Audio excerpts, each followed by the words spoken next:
The kick came without warning. One moment, Emma was kneeling, her arms wrapped around Biscuit's trembling body. The next, Marcus's Italian leather shoe connected with the small dog's ribs. The sound, part impact, part yelp, cut through the cafe like a gunshot. Emma didn't think. She threw herself over her spaniel, her back taking the second blow meant for him. Victoria's laughter rang out, sharp and cruel, her phone camera capturing every second. "Pathetic," Marcus sneered, his voice thick with contempt and expensive whiskey. "Still protecting worthless things, I see." Emma tasted blood. Her hand found Biscuit's soft fur. Neither of them made a sound. They'd both learned that screaming only made it worse. Before we continue, please take a moment to subscribe to our channel.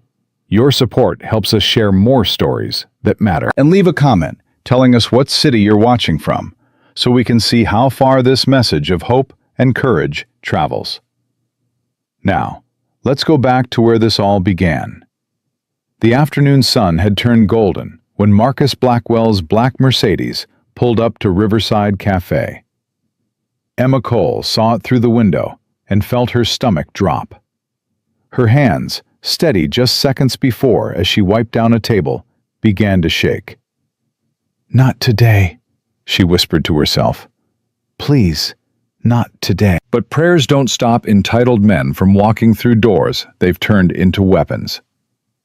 Marcus entered first, holding the door for Victoria Sterling, like she was royalty and he was the kingdom. Victoria swept in wearing a dress that cost more than Emma's monthly rent, her platinum blonde hair catching the light, her lips curved in a smile that didn't reach her eyes. Those eyes found Emma immediately, and the smile sharpened. "Oh, look," Victoria said, her voice carrying across the quiet cafe. "It's her." Emma kept her gaze down, focused on the table she was cleaning. "Stay invisible. Stay quiet. Get through this." "Table for two," Marcus announced, his voice that particular blend of charm and command that had once made Emma feel special. Now it just made her feel small. "Your best spot, of course." The cafe manager, Daniel, a kind man in his early 60s who'd hired Emma when no one else would, looked up from the register. His expression flickered with something like sympathy, then concern, then resignation. "Of course, Mr. Blackwell. Emma will take care of you." "No," Emma wanted to scream it. "Please, anyone else." But she didn't scream. She'd learned 3 years ago that screaming didn't help. "Right this way," Emma said, her voice steady despite the earthquake happening inside her chest. She led them to the corner table, the one with the best view, the most privacy, the furthest from help. Victoria slid into her seat with exaggerated grace, her designer bag hitting the table with a thud that made Emma flinch. Marcus sat across from her, leaning back in his chair with the casual confidence of someone who'd never faced consequences for anything. "Coffee," Victoria said without looking at Emma. "Black, hot, and don't take forever like last time." There hadn't been a last time.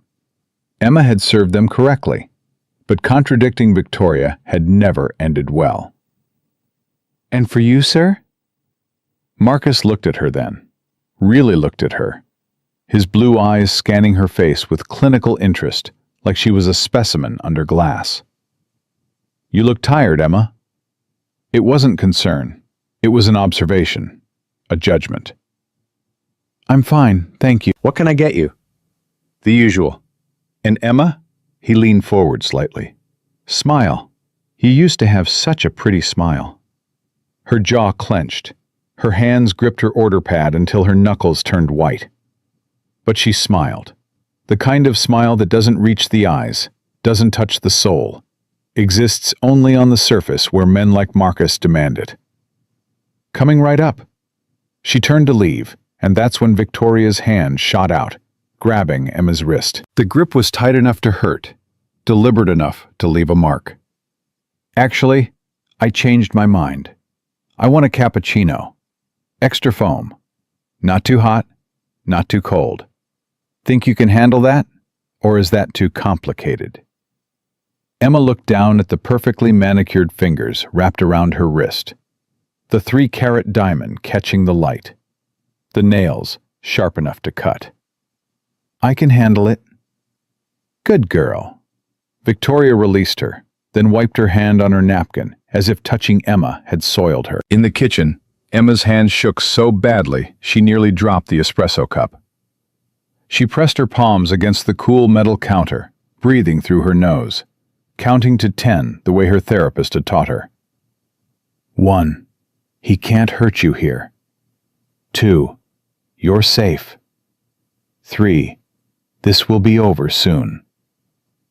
The therapist had also taught her that trauma doesn't follow logic, and safety is sometimes just a lie we tell ourselves to get through the day. From the employee break room behind the kitchen, Biscuit whimpered. The small Cavalier King Charles Spaniel was curled in his bed, his russet and white fur gleaming in the afternoon light, his dark eyes watching the door. He always knew when Emma was upset. Always. It's okay, baby, Emma whispered through the crack in the door. I'm okay. Another lie. She made the drinks with shaking hands. Marcus's Americano exactly how he liked it. Victoria's cappuccino precisely calibrated to avoid complaint.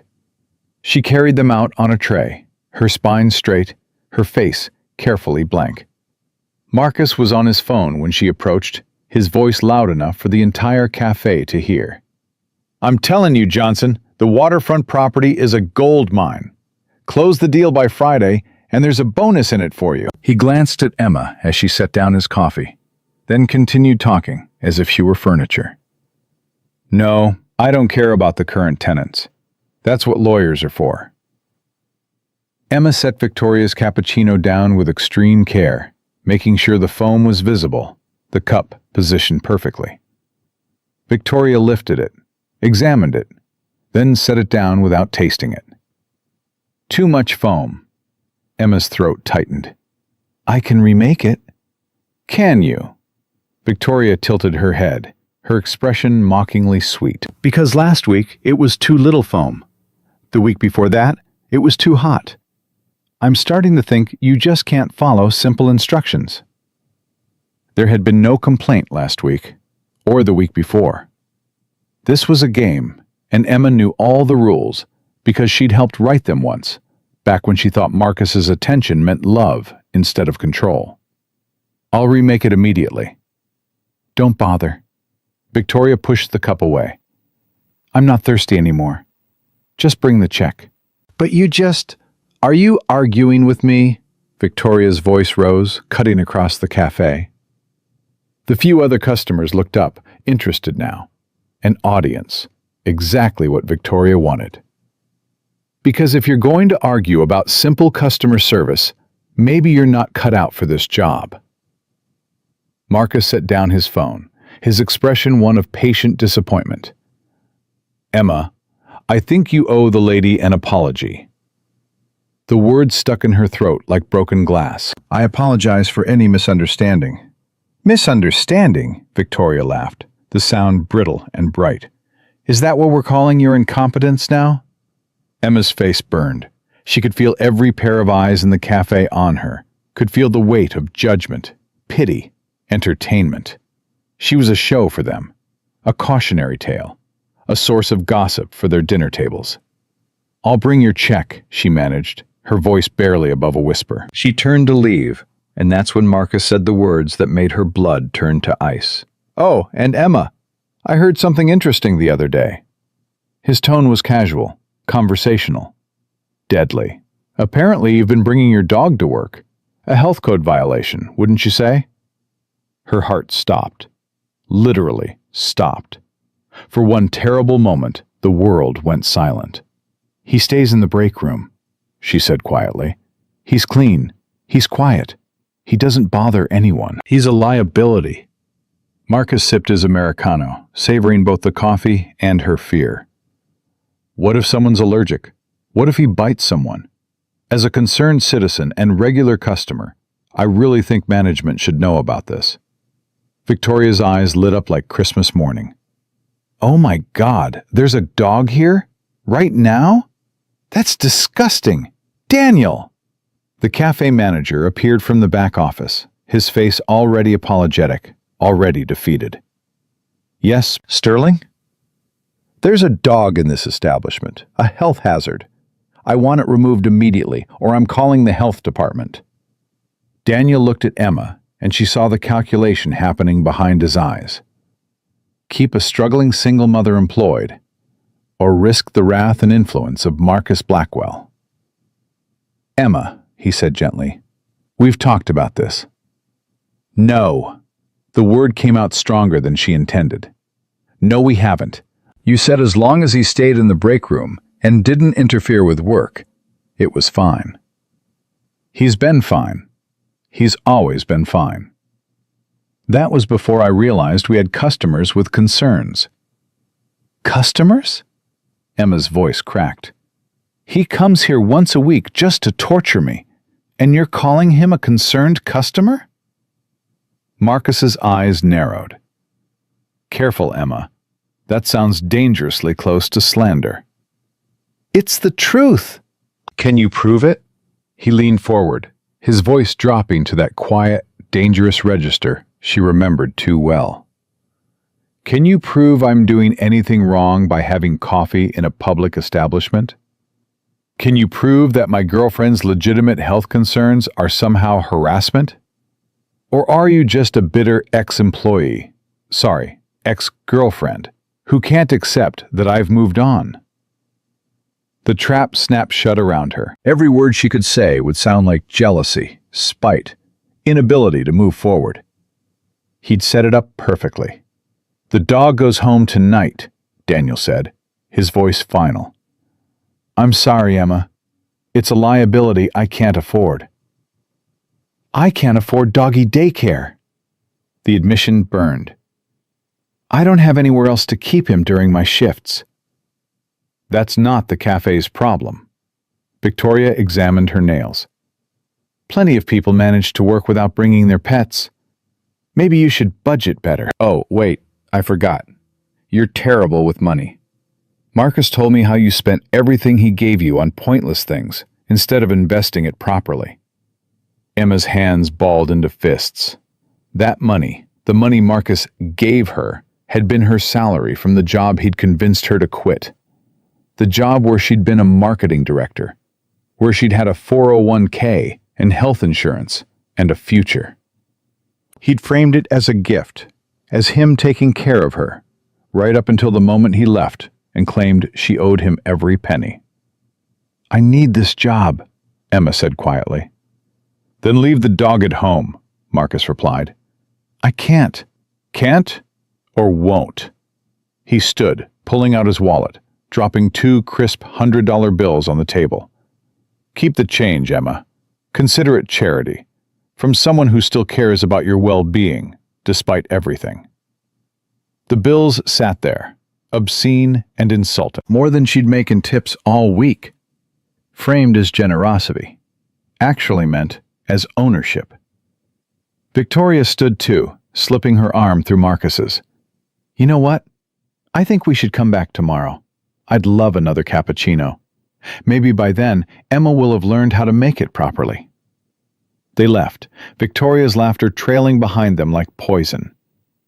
Emma stood frozen, the $100 bills mocking her from the table. Around her, the cafe had gone quiet.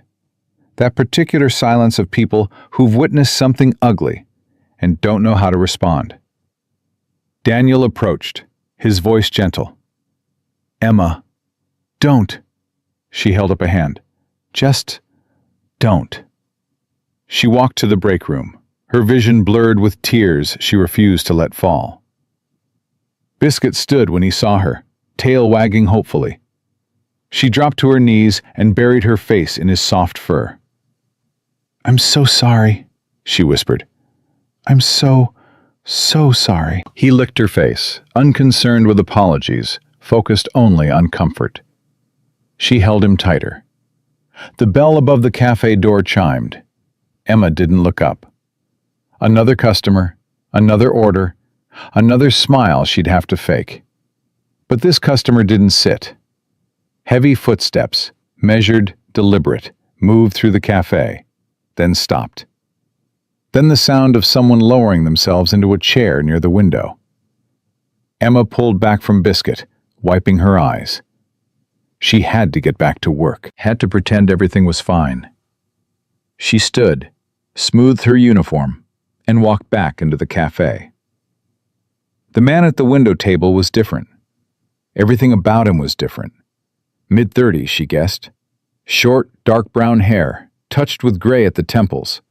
Strong jaw. Gray eyes that tracked her movement, but not in the way Marcus's did. Not assessing her worth, but reading her welfare. He wore a Navy working uniform, the Type 3 camouflage still crisp despite the late hour. Black boots planted firmly on the floor. Beside him, lying with perfect discipline, was a Belgian Malinois. The dog's tan and black coat gleamed with health, his ears forward and alert, his dark eyes missing nothing. He wore a service dog vest. The man met her gaze and offered a small nod. Not pity, not judgment, just acknowledgement. "Coffee, please," he said. His voice was quiet, controlled. "Black. And a bowl of water for Rex, if that's allowed." "Of course." Emma's voice came out steadier than she felt. "Anything else?" "No, ma'am, thank you." Ma'am. Not honey or sweetie or the absent acknowledgement Marcus used. Just simple respect. She brought the coffee and water, setting them down carefully. The dog, Rex, waited for a subtle hand signal from his handler before drinking. Discipline. Trust. Partnership. "Long day?" the man asked. Emma froze, her guard automatically up. But when she looked at him, she saw only genuine question, no agenda behind it. "Something like that." "I'm Jake Morrison, by the way. Just moved to the area, trying to find a decent coffee spot." "This is a good one." The lie came automatically. "Is it?" His gray eyes held hers for a moment too long, as if he could see straight through the politeness into the truth beneath. "That's good to know." He didn't push, didn't pry, just returned to his coffee, pulling out a book, something thick with a worn cover. Rex settled at his feet, but Emma noticed the dog's attention wasn't on his handler. It was on her. Or more specifically, on the break room where Biscuit waited. She returned to her other duties, but she felt Jake Morrison's presence like gravity. He didn't watch her. He didn't stare. But somehow she knew he was aware.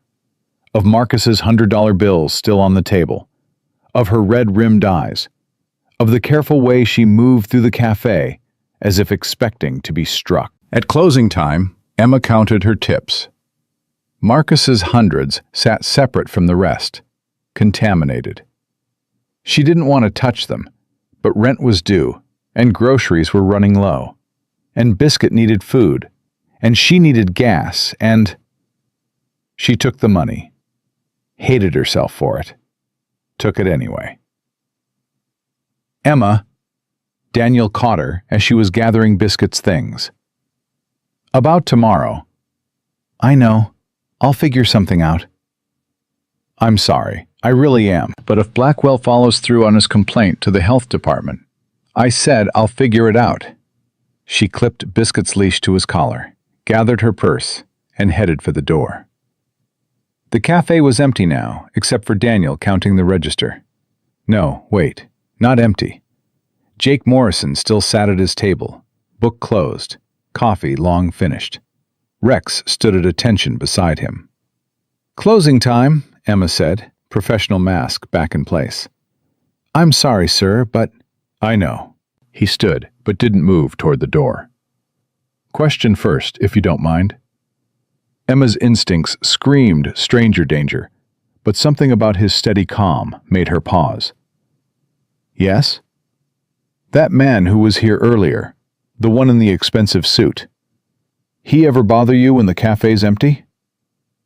The question landed like a punch. Direct, informed, dangerous. I don't know what you mean. I think you do. Jake's voice stayed level. I've been deployed 6 times, seen a lot of bad situations. Learned to recognize patterns. And that man? He's got a pattern. You don't know anything about him. I know he left a tip that was too big to be generosity and too calculated to be guilt. I know his girlfriend enjoyed humiliating you a little too much. I know you changed. Your whole body language changed the second they walked in. He paused. And I know dogs don't lie. Rex has been trained to detect threats. He's been watching that break room door since I got here. Because your dog in there? He's terrified. Emma's throat closed. This isn't your business. You're right. It's not. Jake picked up his book, gestured for Rex to heel. But I'm a regular now. I'll be back tomorrow. Same time. Just so you know. Why? The question escaped before she could stop it. Jake looked at her then, really looked at her, and she saw something in his eyes she hadn't seen in years. Recognition. The kind that comes from shared trauma, shared understanding of what it means to survive things that should have broken you. Because a long time ago, someone looked away when they shouldn't have, and I promised myself I'd never be that person. He left. The bell chimed. The cafe fell silent. Emma stood alone with Biscuit trembling at her feet, Marcus's money burning in her pocket, and the terrible knowledge that Jake Morrison had seen everything she'd been trying to hide. The evening shift tomorrow suddenly felt very different. And somewhere in her chest, beneath the fear and exhaustion and shame, something small and fragile uncurled. Hope. Or maybe just the memory of what hope used to feel like. The next morning, Emma's alarm went off at 5:30. She'd barely slept. Every time she closed her eyes, she saw Marcus's smirk, heard Victoria's laughter, felt the weight of those $100 bills that she'd already spent on Biscuit's food and her electric bill. She sat up, her body aching from the tension she'd carried all night. Biscuit lifted his head from the pillow beside her, his tail giving a hopeful wag. "Morning, baby," she whispered, scratching behind his ears. "We've got a problem today." The problem sat like a stone in her stomach. She had a full shift at the cafe and no one to watch Biscuit. Her neighbor, Mrs. Chen, was visiting family in California. The doggy daycare she'd called wanted $60 for the day. $60 she didn't have, not after paying bills with Marcus's blood money. She could call in sick, lose the shift, lose the tips, risk losing the job entirely. Or she could bring Biscuit anyway and pray Marcus didn't show up. The thought of facing him again made her hands shake as she poured coffee into her chipped mug. Her phone buzzed. A text from an unknown number. "Riverside Cafe opens at 6 a.m. I'll be there. J.M." Jake Morrison, the Navy veteran with the intense gray eyes and the dog who saw too much. Emma stared at the message. How did he get her number? Then she remembered. It was printed on the cafe's community board. Employee of the Month, 3 months running. Her photo smiling beside the phone number customers could call for catering orders. She should feel violated, creeped out. Instead, she felt something else entirely. Seen. By 7:15, Emma was behind the counter, Biscuit safely hidden in the break room with his bed, his toys, and a bowl of water. Daniel had arrived early, given her a long look, but said nothing. Sometimes mercy looked like willful blindness. The morning rush started, commuters grabbing coffee, regulars settling in with newspapers. Normal. Safe. Predictable. Then Jake Morrison walked in. He wore civilian clothes this time, jeans, a dark gray Henley that stretched across his shoulders, work boots that had seen actual work. Rex walked at his heel, off-leash, but perfectly controlled. The dog's presence shifted the energy in the cafe immediately. People noticed, respected, made space. Jake approached the counter where Emma was restocking cups. "Morning," he said. "Morning." She kept her voice professional, distant. "Coffee?" "Please, and I wanted to ask you something." Her guard went up instantly. "I'm working." "I know, that's why I'm asking." He pulled out his wallet, extracted a business card, slid it across the counter. "I run a small security consulting business. Freelance work mostly. Training, risk assessment, personal protection. I'm looking to hire someone part-time. Administrative stuff. Scheduling, invoicing, client communication. 25 an hour, flexible hours, work from home." Emma stared at the card. Morrison Security Solutions. A phone number. An email. Nothing fancy. "I don't understand." "You need money. I need help." Seemed like a practical solution. "You don't know anything about me." "I know you're organized, professional under pressure, and you care about details. I watched you yesterday. You managed 6 tables, kept orders straight, handled customer complaints, and never once wrote anything down.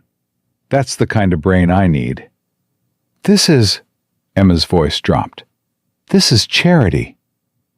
"No." Jake's eyes held hers. "Charity is giving you something for nothing. This is employment. You work, I pay you. Fair exchange." "Why?" "Because I need an assistant, and you need options. Pretty straightforward." Emma wanted to believe him, wanted to believe this wasn't pity dressed up as opportunity, wasn't another man trying to control her life through financial leverage. But Marcus had taught her that men who seem helpful always want something. "I'll think about it," she said, sliding the card back. Jake didn't take it. "Keep it. No pressure. Offer stands whether you use it or not." He paid for his coffee, found his usual table by the window, settled in with Rex at his feet. The dog's attention, Emma noticed, drifted periodically toward the break room, toward Biscuit. The morning stretched on. Emma poured coffee, cleared tables, smiled at customers who didn't see her. But she felt Jake's presence like a weight. Not oppressive, anchoring. At 9:43, Marcus walked in. Alone this time. No Victoria. No performance. Just Marcus in a tailored suit, his hair perfect, his expression carved from privilege and entitlement. Emma's chest tightened. Her hands went cold. He didn't sit. He approached the counter directly, leaning against it like he owned it. "Emma, we need to talk." "I'm working." "I can see that. I'll wait." "I have customers." "Then I'll be quick." He smiled, and it didn't reach his eyes. "I was thinking about our conversation yesterday, about Biscuit, and I realized I may have been too harsh." Every instinct Emma had screamed trap. "Okay," she said carefully. "Victoria and I discussed it, and we think maybe we can help. We have this friend who runs a dog boarding facility, top of the line. We could arrange for Biscuit to stay there during your shifts. Our treat. Call it an apology for yesterday's misunderstanding." The words were kind. The delivery was poison. "That's not necessary." "I insist. In fact, I already called them. They have space available starting today. I can take him over right now, get him settled. You wouldn't have to worry about him at all." Emma's throat closed. "No." "No?" Marcus's eyebrow arched. "Emma, I'm trying to help you." "I said no. Thank you for the offer, but no." His expression shifted, subtle, the mask slipping just enough to show the machinery underneath. "You'd rather risk your job? Risk getting fired for violating health codes? That seems short-sighted." "My dog stays with me." "He's just a dog, Emma. You're being emotional. He's my dog. Marcus leaned closer, his voice dropping to that familiar register. Soft, reasonable, designed to sound caring to anyone listening, designed to cut deep for her alone. You know what your problem has always been? You make everything harder than it needs to be. I'm offering you a solution, and you're throwing it back in my face. Again. Just like when we were together. I tried to help you then, too. Tried to set you up for success. But you couldn't follow simple instructions. Couldn't manage money. Couldn't keep yourself together. And now look at you. Working minimum wage, living in that pathetic apartment, clinging to a dog like it's the only thing in your life that matters. It is, Emma said quietly. That's exactly my point. That's sad, Emma. Really, genuinely sad. Behind Marcus, Jake Morrison stood. He didn't approach. He didn't intervene. He just stood, Rex at his side, his presence suddenly impossible to ignore. Marcus glanced back, then returned his attention to Emma. I'm trying to be nice here, trying to make amends. But if you're going to be stubborn about this, the lady said no. Jake's voice cut across the cafe. Quiet. Absolute. Marcus turned fully now, his face arranging itself into polite curiosity, edged with irritation. I'm sorry, do we know each other? No, but I know enough. This is a private conversation. Not anymore. Jake moved closer, not aggressive, just present. Rex mirrored his movement, the dog's attention locked on Marcus with a kind of focus that came from training, from instinct, from recognition of threat. You're making the lady uncomfortable. Time to leave.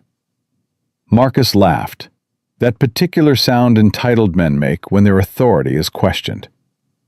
And you are? Someone who's going to ask you to leave. Politely. Once. This is a public establishment. I'm a paying customer. You have no right. I have every right to request that customers who harass staff be removed. That's not just my right. That's cafe policy. Daniel appeared from the back office, his voice firm in a way Emma had never heard before. Mr. Blackwell, I'm going to have to ask you to go.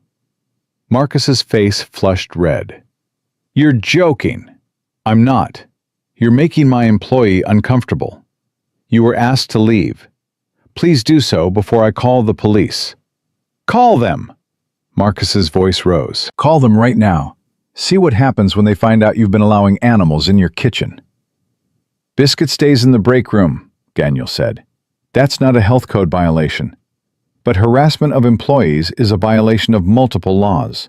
So, police, your choice. The cafe had gone silent, every customer watching, phones out, recording. Marcus looked around, calculated his odds, and found them wanting. This isn't over, he said, directing the words at Emma. Yes, Jake said quietly. It is. Marcus left. The door chimed.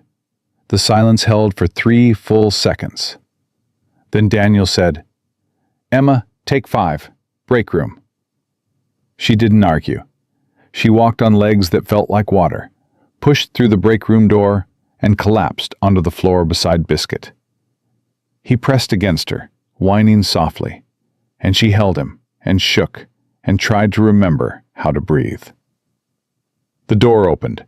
Jake stood there, Rex beside him. You okay? No. Fair answer. He stepped inside, closed the door behind him, gave her space, but stayed present. For what it's worth, that took guts.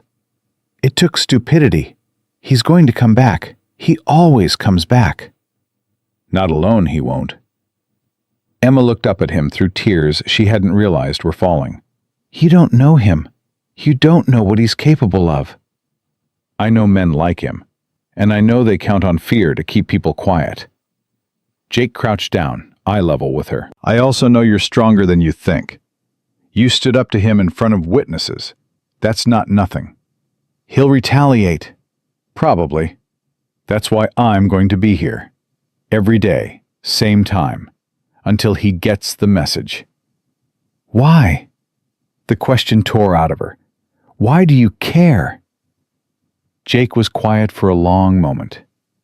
Rex moved closer to Biscuit, and the smaller dog didn't flinch. The Malinois lowered himself to the floor, a deliberate gesture of non-threat, and Biscuit cautiously sniffed his nose. 3 years ago, Jake said finally, I was on a mission.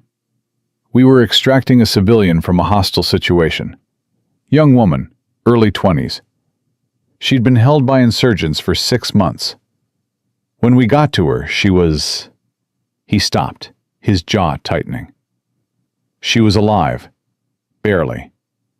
And she looked at me, and she said, You're too late. Emma's breath caught.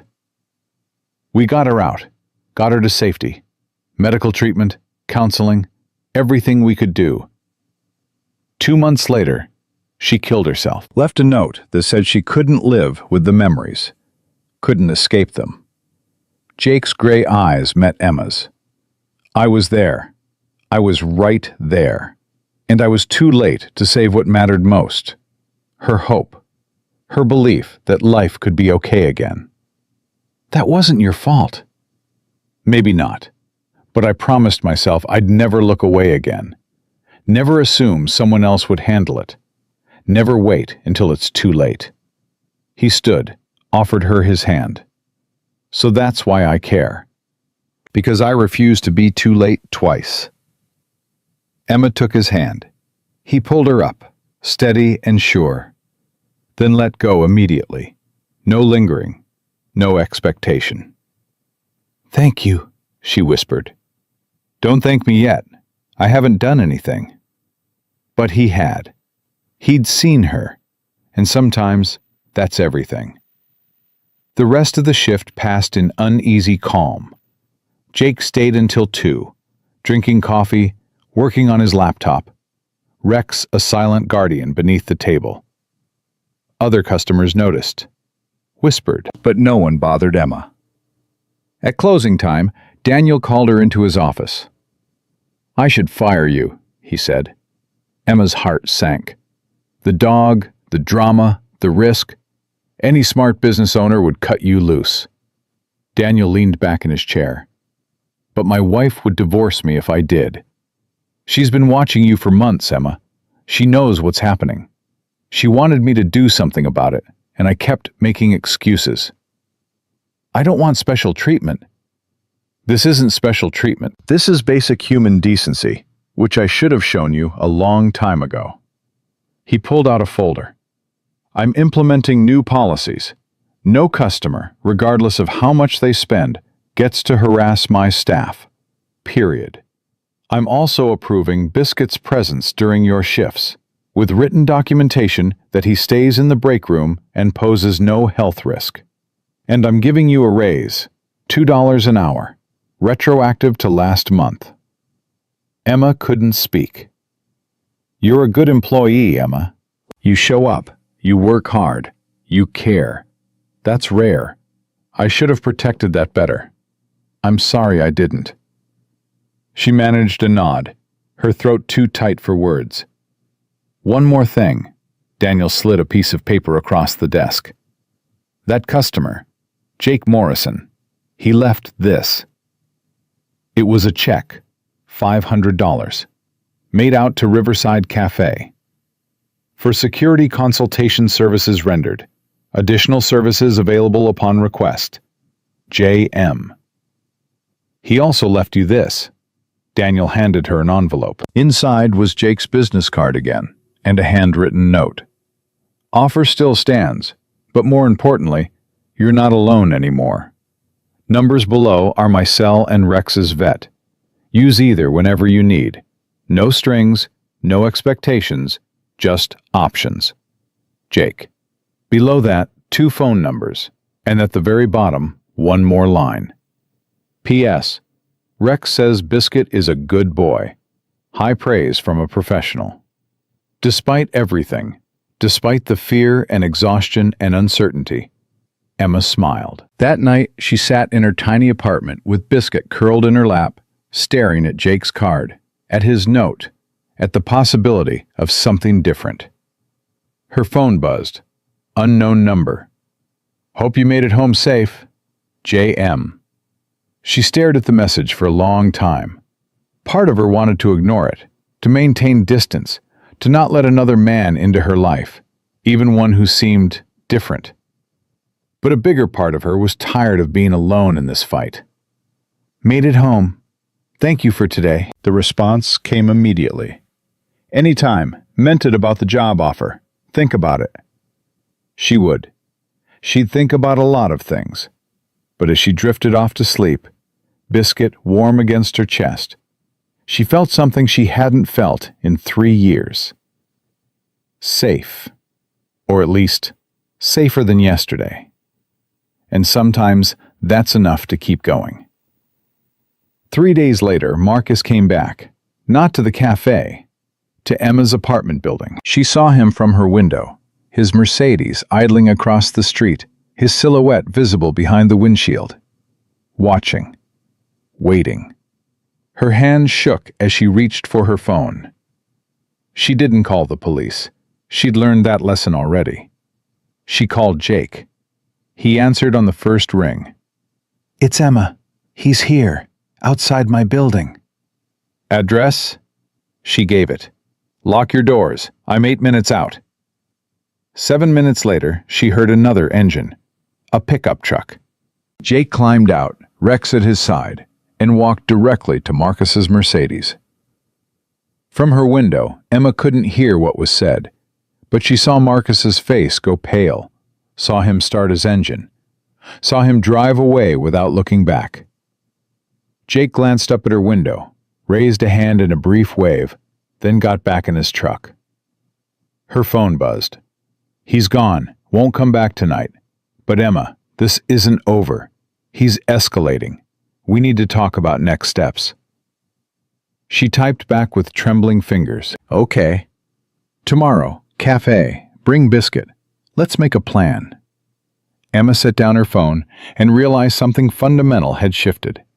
She wasn't alone anymore. And Marcus Blackwell was about to discover that hunting someone who had a Navy SEAL watching their back was a very different game than terrorizing a woman with nowhere to turn. The war wasn't over, but for the first time in 3 years, Emma had an ally. And that changed everything. The cafe felt different when Emma arrived the next morning. Or maybe she felt different. She'd barely slept, every creak of her apartment building sending her heart racing, every shadow outside her window transforming into Marcus's silhouette. Biscuit had stayed pressed against her all night, his small body warm and alert, as if he understood the danger had shifted from distant to immediate. Jake was already there when she walked in. Rex lying beneath his usual table, a laptop open, a notebook beside it. He looked up when the bell chimed, and something in his expression eased when he saw her. "You came," he said. "You thought I wouldn't?" "Wasn't sure. Some people decide it's easier to handle things alone." Alone hasn't been working. Emma slid into the chair across from him, Biscuit settling at her feet. Immediately, Rex's head lifted, his dark eyes tracking the smaller dog's movement. Then, deliberately, the Malinois shifted position, angling his body so he formed a barrier between Biscuit and the door. Protection without being asked.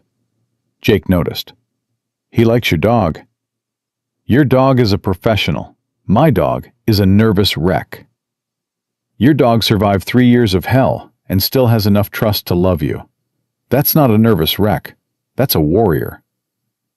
Jake closed his laptop. "Coffee first, or do you want to dive straight in?" "Straight in. I can't keep pretending everything's normal." "Fair enough." He opened the notebook, turned it toward her. The pages were covered in neat handwriting, dates, times, locations. "I started documenting yesterday. Marcus showed up outside your building at 8:47 p.m. He stayed for 12 minutes, left when I arrived. Before that, he was at the cafe for 9 minutes Tuesday morning. Left when confronted. 3 days before that, he was here for... How do you know all this? Emma's voice came out sharper than intended. I've been watching. That's stalking. No, that's surveillance. There's a difference. Jake's gray eyes held hers. Stalking is about control and fear. Surveillance is about protection and evidence. I've been here every day for 2 weeks, Emma. I've watched him come in, watched him target you, watched the pattern. And I started writing it down because patterns are how we build cases. Emma's hands trembled. Why didn't you tell me? Because you had enough to worry about. And because I needed to be sure before I said anything. He tapped the notebook. I'm sure now. Marcus Blackwell isn't just harassing you. He's stalking you. Systematically. And he's done this before. The cafe seemed to tilt. What? I did some research. Called in a few favors with people who know people. Marcus has 2 prior complaints. Different women. Both dropped the charges. One moved out of state. The other? Jake's jaw tightened. She's still here. Works at a law firm downtown. Won't talk about it, but her co-workers will. Off the record, they say she was hospitalized twice during their relationship. Fell downstairs. Walked into a door. Standard lies. Emma felt sick. Did you talk to her? Tried. She hung up. But her silence says everything. Jake leaned forward. Emma, this isn't personal for him. It's a pattern. You're not the first. You won't be the last, unless someone stops him. How? I tried filing a police report. They said it was a domestic matter, that I should just avoid him. That was before you had documentation, before you had witnesses, before you had me. You're not a cop. No, but I know how to build an airtight case. And I know people who are cops. Good ones. Ones who actually give a damn. Jake pulled out his phone, scrolled through photos, turned the screen toward her. This is Detective Sarah Chen. Worked with her on a case 2 years ago. She specializes in domestic violence and stalking. She'll listen. Emma stared at the photo. A woman in her 40s, sharp eyes, professional smile. I can't afford a lawyer. You don't need one yet. You need evidence. You need a paper trail. You need to show this isn't one incident or 2 incidents, but a sustained campaign of harassment. Jake's voice stayed level, patient. And you need to stop being afraid of making him angry. Easy for you to say. No, it's not. The words came out harder than before. I spent 6 months in counseling learning how to not be afraid of making my commanding officer angry. He was abusive, used his rank to intimidate, to control, to punish anyone who questioned him. I watched good people destroy their careers trying to report him. Watched them fail because they didn't have proof, just their word against his. Emma's breath caught. What happened? I started recording. Every interaction, every order, every threat. Built a case that was so airtight, so documented, so impossible to dismiss that the Navy had no choice but to investigate. Jake's gray eyes went distant. It took 8 months. He tried to ruin me. Tried to get me discharged. Tried everything. But the evidence didn't lie. He's in Leavenworth now. 20 years. You put your own commanding officer in prison? I put an abuser in prison. His rank didn't matter. His power didn't matter. The truth mattered. Jake's focus returned to her. Marcus has power, money, connections. But none of that matters if we do this right, if we're patient, if we build the case piece by piece until it's bulletproof. And if he escalates before then? He will. They always do. That's why we prepare. The door chimed. Emma's head snapped up, her body going rigid. Victoria Sterling swept in, designer sunglasses pushed up on her platinum hair, a shopping bag from an expensive boutique dangling from one arm. She scanned the cafe, her gaze landing on Emma and Jake, and her lips curved into something that wasn't quite a smile. Well, well, Victoria said, her heels clicking against the floor as she approached. Emma, I didn't know you were dating. How modern of you. We're not dating, Emma said quietly. Oh? Then what would you call this cozy little meeting? Victoria's eyes flicked to Jake, assessing him the way people assess potential threats or potential assets. And you are? Someone who values privacy. Jake's voice stayed neutral, but something in his posture shifted. Military training, Emma realized. He'd gone from relaxed to ready in a heartbeat. Victoria laughed. Privacy in a public cafe? That's rich. She pulled out her phone, angled it toward them. Mind if I take a picture? Marcus would love to know Emma's moved on so quickly. He still cares about you, you know, despite everything you put him through. Put the phone away, Jake said. Excuse me? Put the phone away. Not a request, a command. Victoria's expression flickered, surprise, then irritation. Who do you think you are? Someone who knows that taking photographs of people without consent can be considered harassment, especially when those photographs are intended to intimidate or threaten. Jake's tone never rose, never wavered. So I'll ask again. Put the phone away. For a moment, Victoria looked like she might argue. Then she glanced at Rex, who had risen silently to his feet. His attention locked on her with a kind of focus that made predators reconsider their prey. Is that dog safe? Victoria's voice pitched higher. Absolutely, as long as you're not a threat. I'm not threatening anyone. I'm just saying hello to an old friend. Emma's not your friend. And you would know this how? You've known her for what, 5 minutes?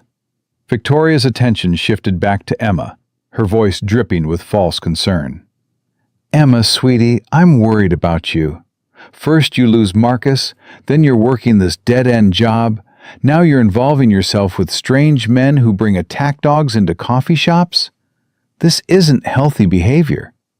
Emma's fingernails dug into her palms. I'm fine. You don't look fine. You look exhausted, stressed, like you're not taking care of yourself. Victoria leaned closer, her perfume overwhelming. Marcus still asks about you, you know. He feels terrible about how things ended. He wants to help, to make things right. By stalking her? Jake's question landed like a stone. Victoria's expression hardened. Stalking? That's a serious accusation. It's a documented pattern. Would you like to see the evidence? I'd like you to mind your own business. This is my business. Emma is my client. The word hung in the air. Client. Emma blinked, started to correct him, then stopped. Because client meant professional relationship, meant documentation, meant legal standing. Victoria's eyes narrowed. Client? What are you, a lawyer?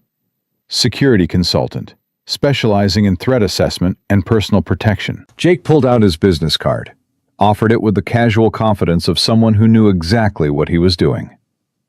Emma retained my services 3 days ago. Standard contract, standard fees, all above board. Emma's heart hammered. This was a lie. But the lie gave her armor she hadn't had before. Victoria took the card, studied it, her expression calculating. How convenient. And expensive, I imagine. How's Emma affording your services on a barista's salary? That's between me and my client. Right, of course. Victoria set the card down on the table like it was contaminated. Well, I'll be sure to tell Marcus about this interesting development. I'm sure he'll find it enlightening. You do that, Jake said. Victoria left, but the threat lingered behind her like smoke. Emma waited until the door closed before she spoke. Client? As of right now, yes, if you want to be. I told you I can't afford. Payment can be deferred, or negotiated, or waived entirely depending on circumstances. Jake's expression softened slightly. Emma, I just gave you legal protection. Client consultant privilege. Anything you tell me is protected. Any work I do for you is documented and defensible in court. Marcus can't claim I'm just some guy interfering. I'm a hired professional doing my job.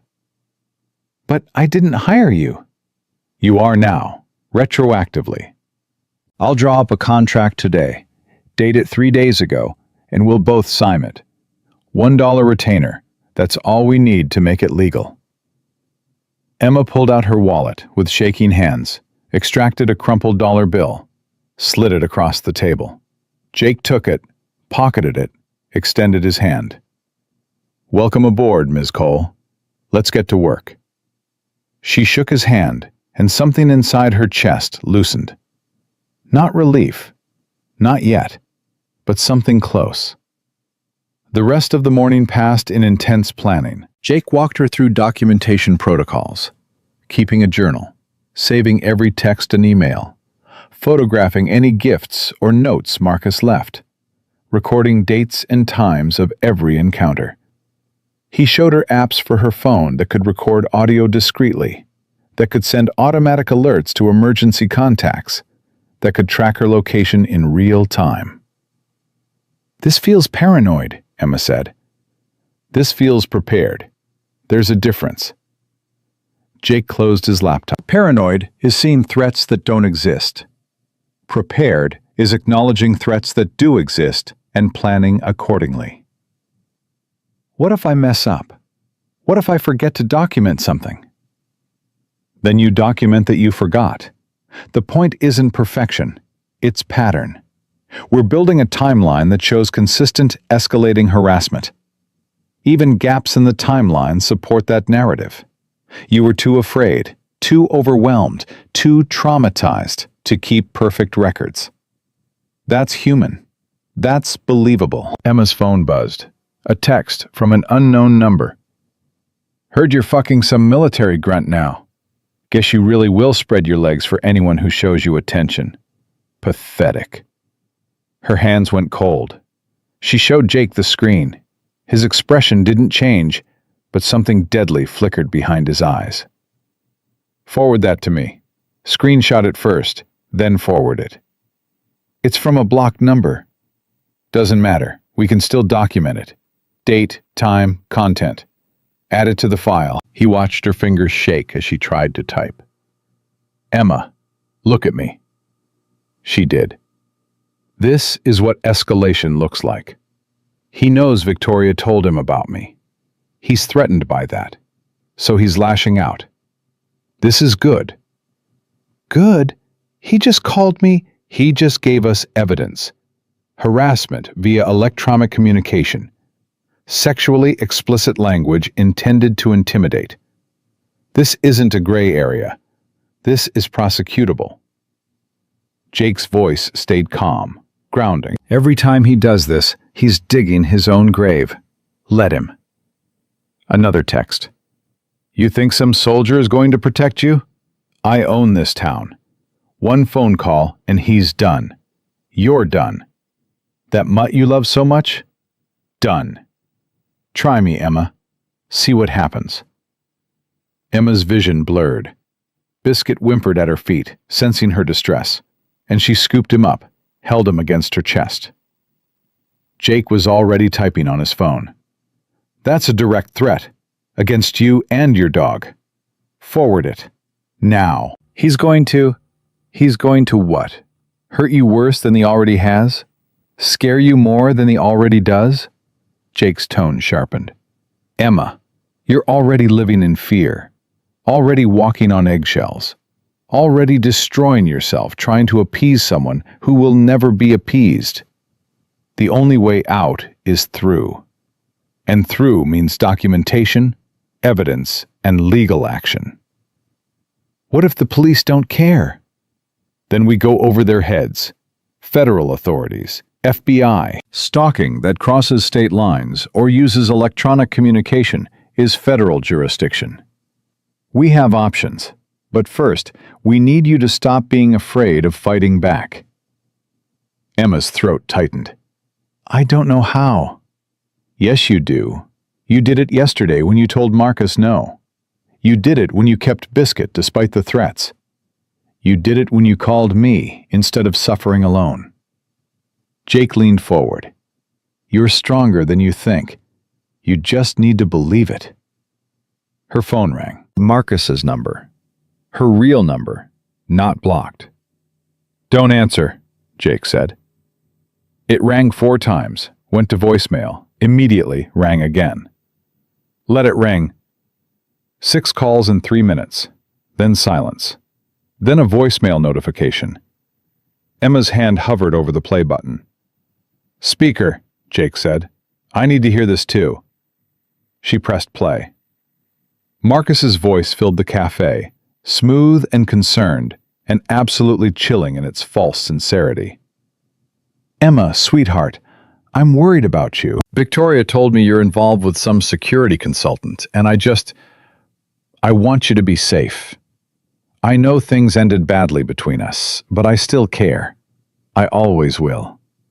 This man, this Jake Morrison, I did some research on him. Did you know he was dishonorably discharged from the Navy? Did you know he has a history of violence? Assault charges, Emma. Multiple. I'm just trying to protect you. Call me back, please. Let's talk about this like adults. I can help you. I've always helped you. You just need to trust me. The message ended. Emma stared at the phone. Is that true? Were you dishonorably discharged? And because liars like Marcus count on their victims being too scared to verify anything. He's betting you'll believe him over me because he's spent 3 years conditioning you to doubt yourself. Emma's chest ached. Because he was right. Her first instinct had been to believe Marcus, to question Jake, to assume the worst about the person trying to help her. I'm sorry, she whispered. Don't be sorry. Be angry. That's what he's taken from you. Your ability to trust your own judgment. We're going to get that back. Another text, this time to Jake's phone. He glanced at it, his expression hardening. He's got my number now. What did he say? Jake turned the phone. Stay away from what's mine, soldier. Last warning. What's mine? Emma repeated, her voice hollow. I'm not his. I haven't been his in 3 years. He doesn't see it that way. To him, you're property, an asset he lost and wants to reclaim. Jake screenshotted the message, but he just made another mistake. Threatening me gives us another avenue. Harassment of a witness. Intimidation. This keeps getting better. Better? How is any of this better? Because he's panicking, showing his hand, making mistakes. And people who make mistakes get caught. The door chimed again. Emma flinched, expecting Victoria, expecting Marcus. Instead, Daniel walked in from the back office, his face grave. Emma, I need to talk to you. Her stomach dropped. Am I fired? What? No, but we have a problem. He set a manila envelope on the table. This was delivered an hour ago. Certified letter. From Marcus Blackwell's attorney. Jake reached for it, but Daniel pulled it back. It's addressed to the cafe. Legal notice that we're in violation of health codes for allowing animals on premises. They're threatening to sue for damages and report us to the health department unless we... He paused, looked at Emma. Unless we terminate your employment immediately. The world tilted. He can't do that, Emma said. He can try. His lawyer's good, expensive, and the threat is real. Daniel's voice was heavy with regret. Emma, I want to fight this, I do. But I have a business to protect, employees to think about. I'll resign, Emma said quietly. I won't let him destroy your cafe because of me. No, Jake's voice cut through. You won't resign, and he won't destroy anything. He turned to Daniel. Do you have a lawyer? Can't afford one like his. You don't need one like his. You need one who knows employment law and harassment cases. I know someone. Pro bono work for small businesses facing legal intimidation. Let me make a call. I can't ask you to. You're not asking. I'm offering. Emma's my client. You're protecting my client. That makes you part of this. Jake was already dialing. Give me 20 minutes. He stepped outside with Rex, phone to his ear. Daniel looked at Emma. Is he for real? I think so. You trust him? Emma watched through the window as Jake paced, his expression focused, his gestures sharp and certain. I'm trying to. That's a start. Daniel picked up the envelope. For what it's worth, Emma, I should have done this months ago. Should have banned Marcus the first time he made you cry. I was a coward. You were practical. Same thing sometimes. He squeezed her shoulder. We'll figure this out. Together. Jake came back in 15 minutes later, his expression unreadable. Well? Emma asked. My lawyer friend is reviewing the letter. She says it's mostly bluster. Health code violations require actual violations, which don't exist. The termination demand has no legal standing. And filing a frivolous lawsuit opens Marcus up to countersuit for harassment and abuse of legal process. Jake sat down. She's drafting a response. Should be ready by tomorrow. Daniel exhaled. I don't know how to thank you. Keep Emma employed. That's thanks enough. Emma's phone buzzed again. Another text from Marcus. Clock's ticking, Emma. Make the right choice. Send your soldier boy away. Quit your pathetic job.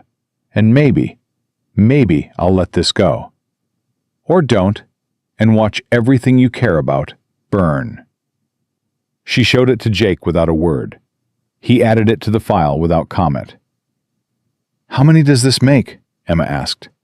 14 texts in 2 hours, 4 phone calls, 1 voicemail, 1 certified legal letter, 1 threat against me, 1 threat against your dog, 1 threat against the cafe. Jake looked up. He's not just escalating, he's spiraling. And that means he's about to do something stupid. How stupid? Stupid enough to get caught. We just need to be ready. That night, Emma couldn't sleep. Every sound was Marcus outside her door. Every shadow was him watching through her window. She held Biscuit and counted the hours until dawn and tried to remember what peace felt like. At 3 a.m., her phone lit up. Jake. You awake? Yes. Rex and I are downstairs. Your building. Not leaving until morning. Sleep if you can. You're safe. Emma went to her window. 1 floor down, parked directly across the street, was Jake's truck. And inside, barely visible, was his silhouette. He'd kept watch. All night. Without being asked. She texted back. Thank you. That's what backup does. Get some rest, Emma. Tomorrow, we go on offense. She slept. Not well. Not peacefully. But she slept. And somewhere in the darkness, Marcus Blackwell made the worst mistake of his life. He decided that fear wasn't working anymore. So he chose violence instead. The violence came during the lunch rush. Emma was refilling coffee for a table of regulars when the door slammed open hard enough to rattle the bell. Marcus stood in the entrance, his suit rumpled, his tie loosened, his eyes carrying the particular gleam that came from day drinking and rage. We need to talk, he announced to the entire cafe. Now. Emma's hand trembled, coffee sloshing over the rim of the cup. She set the pot down carefully, her training kicking in. Stay calm. Don't escalate. Find an exit. Marcus, you need to leave. I'm not leaving until you listen to me. His voice rose. I've tried being nice. I've tried being patient. I've tried giving you space to come to your senses. But you keep making terrible decisions. Daniel emerged from behind the counter. Mr. Blackwell, I'm calling the police. Go ahead, call them. I want witnesses for this. Marcus pulled out his phone, started recording. I want everyone to see what she's become, what she's doing. Jake had been sitting at his usual table, laptop open, Rex at his feet. He stood slowly, deliberately, his body language shifting from relaxed to ready in one smooth motion.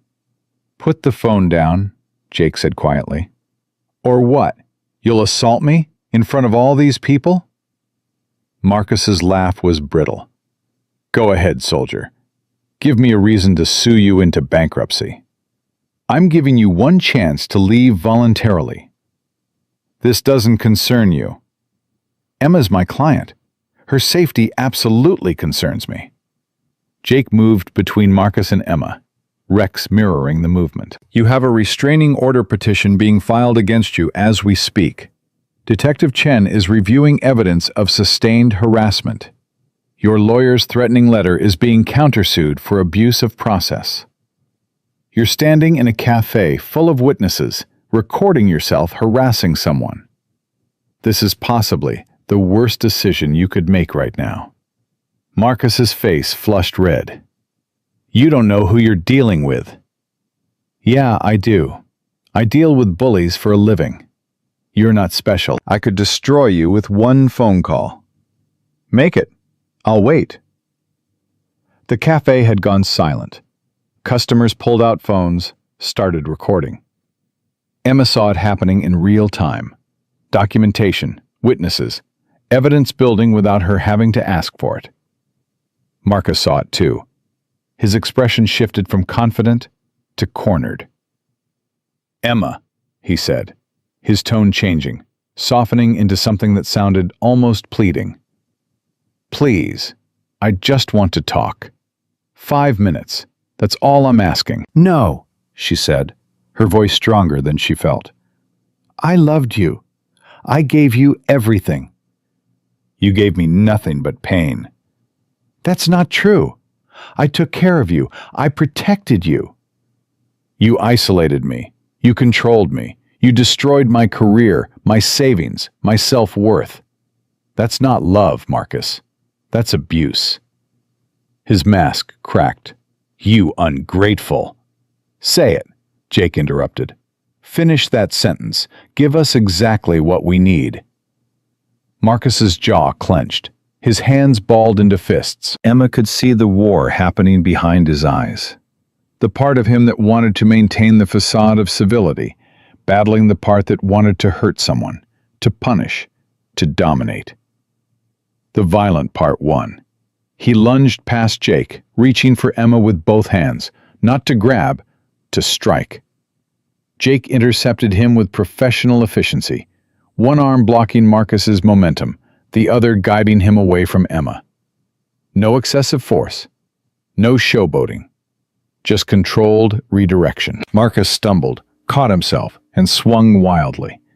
His fist connected with Jake's jaw, a glancing blow, but enough to leave a mark. Assault, Jake said calmly, touching his face. On camera. Thank you. Rex had moved the moment Marcus threw the punch, positioning himself between the threat and Emma, his body low, his attention absolute. Not attacking, waiting for a command that Jake clearly had no intention of giving. Marcus looked around wildly, saw the phones recording, saw the customers watching, saw his carefully constructed image shattering in real time. He hit me first, Marcus said desperately. You all saw it. He assaulted me. Actually, said an older woman at the counter, her phone steady in her hand, we saw you swing first, clear as day. He was defending that woman, self-defense. Another customer, a young man in a business suit, had been recording the whole time. Marcus pointed at Rex. That dog attacked me. No, Daniel said firmly. That dog hasn't moved from his position. He's been perfectly controlled the entire time. You're all lying. You're all... Marcus's voice cracked. This is a setup.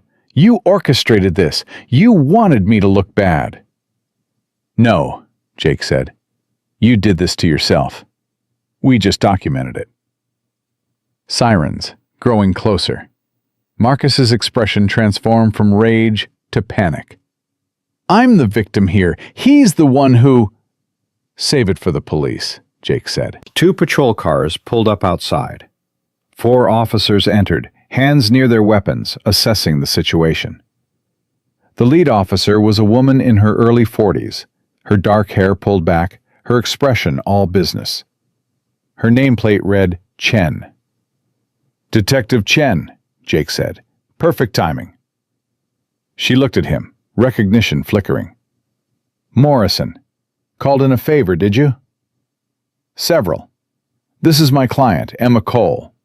The man who just committed assault on camera is Marcus Blackwell. Detective Chen's gaze shifted to Marcus, then to Emma, then to the room full of witnesses with phones out. Someone want to tell me what happened? I came to talk to my girlfriend, Marcus said quickly, and this man attacked me. Ex-girlfriend, Emma said, her voice shaking but clear. He's been stalking me for months, harassing me at work, threatening me, threatening my dog, threatening this cafe. We've been documenting everything. That's a lie. She's lying. Multiple witnesses say otherwise, the older woman called out. I've got the whole thing on video if you need it. So do I, said the business suit guy. And me, another voice added. Detective Chen's expression didn't change, but Emma saw something in her eyes. Satisfaction, maybe. Or vindication. Mr. Blackwell, I'm going to need you to step outside. I'm the victim here. Outside. Now. Not a request. Marcus looked around one more time, searching for an ally, an escape route, anything. Found nothing. He walked outside and 2 officers followed. Detective Chen turned to Emma. I need a statement. From you, from witnesses, from him. She nodded toward Jake. And I need to see this documentation you mentioned. I have copies, Jake said. 14 texts, 4 voicemails, 1 legal threat letter, time-stamped photos of his car outside Emma's apartment building, and testimony from cafe staff about repeated harassment spanning 3 months. Chen's eyebrows rose. You've been busy. I have a background in building cases. Helps when the evidence is overwhelming. Let's see it. For the next 40 minutes, Emma sat in a booth with Detective Chen, walking through everything. The history with Marcus, the financial abuse, the isolation, the post-breakup stalking, the escalation. Every word felt like pulling glass from a wound, but she kept talking. Jake sat nearby, Rex at his feet, occasionally pulling up a document on his phone, offering verification, providing context. Other officers took statements from witnesses. The woman with the video sent it to Detective Chen's email immediately. The business suit guy did the same. Outside, through the window, Emma could see Marcus pacing beside his Mercedes, talking on his phone, his free hand gesturing wildly. Calling his lawyer, probably. Calling in favors. Trying to control a situation that had spiraled beyond his reach. Here's where we are, Detective Chen said finally, setting down her pen. Based on witness testimony and video evidence, I have probable cause to arrest Mr. Blackwell for assault, harassment, and stalking. The assault charge alone is solid. The rest will build as we go. Emma's chest tightened. He's going to get bail. Probably, but he'll have conditions. Stay away order. No contact. Violations mean jail time. And with this much documentation, any judge will take it seriously. You don't know him. You don't know how he operates. I know his type. I've arrested his type 100 times. Chen leaned forward. Ms. Cole, I want you to understand something. This isn't over. He'll fight back. He'll try to discredit you, intimidate you, wear you down. But this time, you're not alone. This time, We have evidence. Real, solid, prosecutable evidence. That changes everything. What if it's not enough? Then we keep building the case until it is. Chen glanced at Jake. And you've got someone who knows how to do that. Use him. Jake spoke for the first time in 20 minutes. I'm not going anywhere. Detective Chen stood, closed her notebook. I'm placing Mr. Blackwell under arrest. Do you want to be present when I do? Emma's first instinct was to hide, to avoid, to let it happen out of sight. Then she thought about 3 years of fear, 3 years of making herself small, 3 years of letting Marcus control her through intimidation and shame. Yes, she said. I want to watch. They walked outside together, Emma, Jake, Rex, Detective Chen. The afternoon sun was too bright, too normal for what was about to happen. Marcus saw them coming and straightened, his phone pressed to his ear. I have to call you back, he said, then pocketed the phone and arranged his face into concerned innocence. Detective, I'd like to file charges against that man for assault, he said, pointing at Jake. Save it, Chen replied. Marcus Blackwell, you're under arrest for assault and battery, harassment, and stalking. You have the right to remain silent. This is insane. I didn't do anything. Anything you say can and will be used against you in a court of law. I want my lawyer. You have the right to an attorney. You can't do this. I know people. I know the chief. If you cannot afford an attorney, one will be provided for you. Chen nodded to the other officers, who moved in with handcuffs. Marcus tried to pull away. Don't touch me. You have no right. The cuffs clicked closed around his wrists.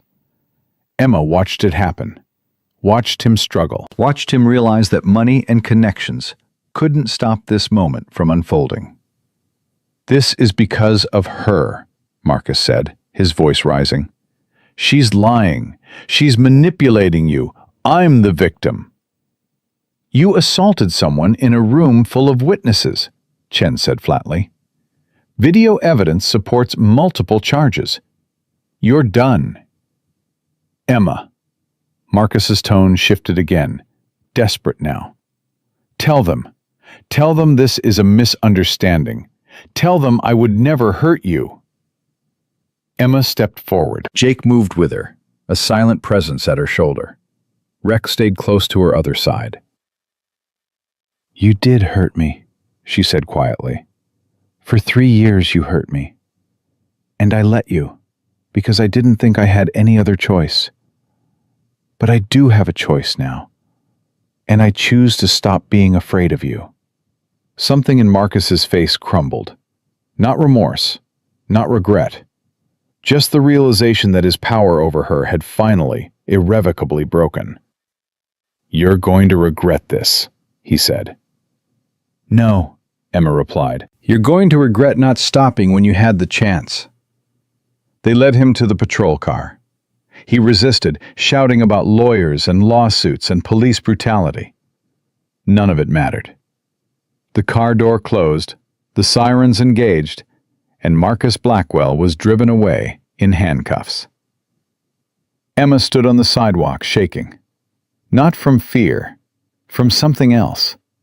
Something that felt like relief and terror and triumph, all mixed together in a way that made her knees weak. Jake touched her elbow gently. You okay? I don't know. Am I supposed to feel this way? What way? Like I might throw up, or cry, or laugh, or all three at once. Yeah, that's pretty normal after watching your abuser get arrested. Jake's voice was calm, grounding. It's adrenaline crash. Your body's been in fight or flight mode for so long, it doesn't know how to process safety. Is it safe? Really? Safer than yesterday. We'll work on safer than today. He guided her back toward the cafe. Come on, let's get you sitting down before you fall down. Inside, the cafe erupted in questions. Customers wanting to know if she was okay, if she needed anything, if there was anything they could do. Daniel brought her water and told her to take the rest of the day off with pay. The older woman, who'd recorded everything, hugged her and whispered that she was proud of her. Emma sat in the booth, Biscuit in her lap, Rex at her feet, and let the reality of what just happened sink in. Marcus was in jail. Actually, in jail. "What happens now?" she asked. Jake sat across from her. "Now he gets processed, booked, makes his phone call to his lawyer, gets arraigned, probably tomorrow. Judge sets bail. He pays it, gets out. So nothing changes." "Everything changes. He'll have a restraining order. He violates it, he goes back to jail. He contacts you, he goes back to jail. He comes near you, this cafe, your apartment, jail." And every violation makes the case against him stronger. Judges don't like repeat offenders. "He's going to be so angry." Let him be angry. Angry people make mistakes, and we'll document every single one. Emma's phone buzzed. A text from an unknown number. "You stupid bitch. You have no idea what you just did. No idea what's coming. Enjoy your little victory. It won't last." She showed it to Jake without a word. He smiled, not happy, but satisfied. "Screenshot that. Send it to Detective Chen. He just violated the conditions of his arrest from inside the holding cell." "How is he texting from jail?" "Probably had someone else send it for him. Doesn't matter. It's witness intimidation. Another charge. He's digging himself deeper every hour." Another text. "Your dog's going to have an accident. Maybe get hit by a car. Tragic. These things happen." Emma's blood turned to ice. He's threatening Biscuit. He's threatening a witness in an assault case. That's a felony. Jake was already forwarding everything to Detective Chen. "Emma, look at me. This is good. I know it doesn't feel good, but this is exactly what we need. He's panicking, making threats he can't walk back, building our case for us. What if he follows through?" "He won't get the chance. From now until his arraignment, you don't go anywhere alone. I'm staying with you." "You can't." "I can, and I will. I've got a sleeping bag, I've got Rex, and I've got nothing better to do. Your couch is fine. Your floor is fine. I've slept in worse places." "Jake." "Not up for debate. You're my client. Client protection is part of the service." His expression softened slightly. "Besides, Rex likes Biscuit. They're buddies now. Would be cruel to separate them." As if to prove the point, Rex lowered his head and gently nosed Biscuit's ear. The smaller dog's tail wagged weakly. "See," Jake said, "professional opinion. They need regular playdates." Emma laughed, a broken, exhausted sound that turned into a sob halfway through. She pressed her hand to her mouth, trying to hold it together, trying not to fall apart in a cafe full of people. "You don't have to be strong right now," Jake said quietly. "You just survived something most people never have the courage to face. You're allowed to feel it." She cried then, not pretty tears or quiet dignity. Ugly, gasping sobs that shook her whole body. She cried for 3 years of fear, for the person she used to be before Marcus destroyed her confidence. For the future she'd thought she'd lost. For the dog trembling in her arms who'd taken kicks meant for her and never stopped loving her. Jake didn't try to fix it, didn't tell her to stop, just sat there, solid and present, letting her break apart without judgment. When she finally stopped, her eyes swollen and her throat raw, he handed her napkins from the dispenser. "Better?" he asked. "No, but different." "Different works." Her phone rang. Detective Chen. Emma answered on speaker. "Ms. Cole, I received the texts you forwarded. I need you to know that charges are being added. Witness intimidation, criminal threatening, violating conditions of release. Mr. Blackwell is going to have a very difficult time getting bail now." "Really?" "Really. And Emma, you did good today. You stood up. You testified. You let us help you. That takes more courage than most people have." "I didn't do it alone." "No one ever does. That's the point." Chen paused. "Get some rest. I'll call you tomorrow with updates on the arraignment." The call ended. Emma looked at Jake. "What if this isn't over? What if he gets out and comes after me anyway?" "Then we document it. We report it. We put him back in jail. And we keep doing that until he learns that terrorizing you isn't worth the consequences." Jake's gray eyes held hers. "But Emma, it won't come to that. Because you're not alone anymore. And men like Marcus? They're cowards. They attack when they think no one's watching, when they think no one cares. You've got witnesses now, documentation, legal protection, a detective who takes this seriously. And you've got me." "Why are you doing this?" "Because someone should have done it sooner. Because you deserve to feel safe. Because it's the right thing to do." He shrugged. "Pick whichever reason makes you feel better." "What if I can't pay you?" "You gave me $1. Contract's binding. We're good. $1 doesn't cover bodyguard services. Consider it a promotional rate. New client special." His expression turned serious. "Emma, I don't need your money. I need you to survive this. I need you to come out the other side believing you're worth protecting. That's payment enough." The cafe's closing time approached. Customers filtered out, several stopping to check on Emma, to offer support, to leave their phone numbers in case she needed anything. The community that had watched silently for months had found its voice. Daniel locked the door behind the last customer, then approached the booth where Emma sat. "I owe you an apology," he said. "A big one. I saw what was happening, and I didn't do enough to stop it. I put business before your safety.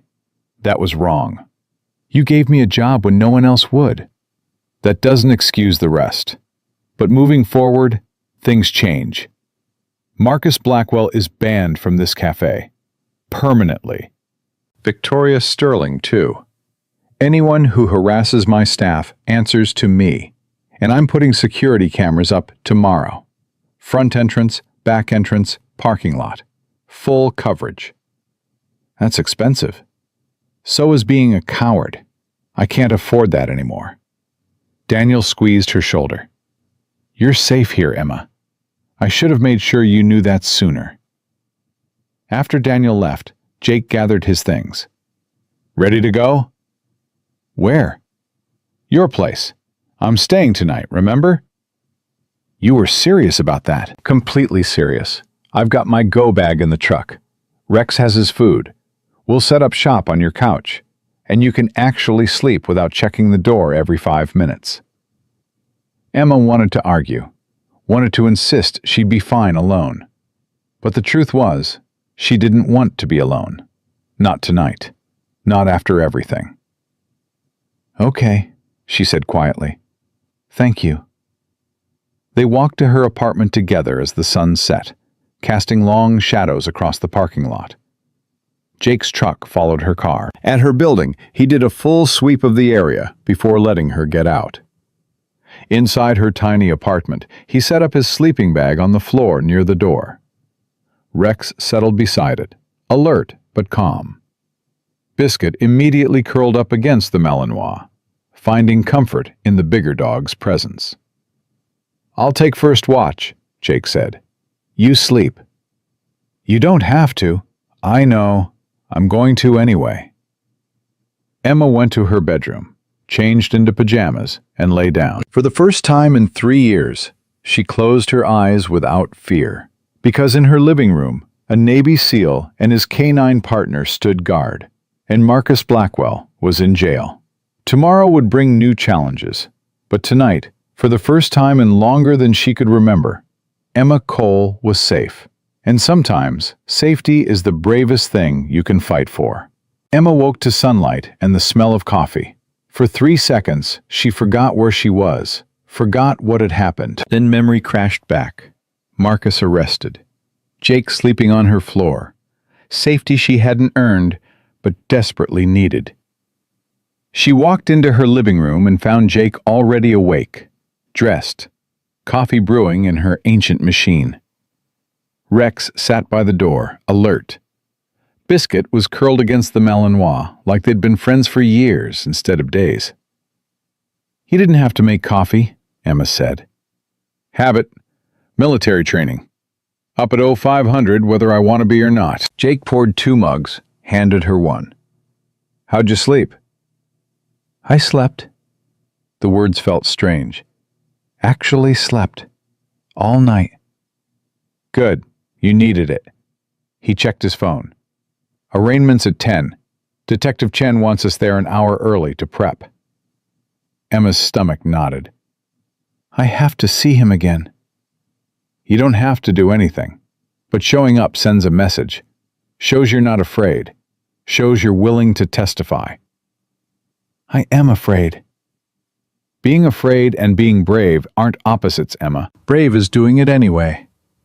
Jake set down his coffee. "But if you can't, that's okay too. We have enough evidence without your physical presence." Emma thought about Marcus in handcuffs. Thought about 3 years of terror. Thought about the woman who'd let herself become small and silent and invisible. "I'll go," she said. "I want to go." They arrived at the courthouse at 9.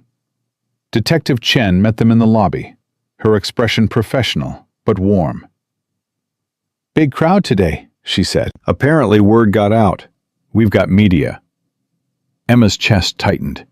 "Media?" "Local news. They're calling it the Riverside Cafe stalker case. Catchy, if you don't mind being reduced to a headline."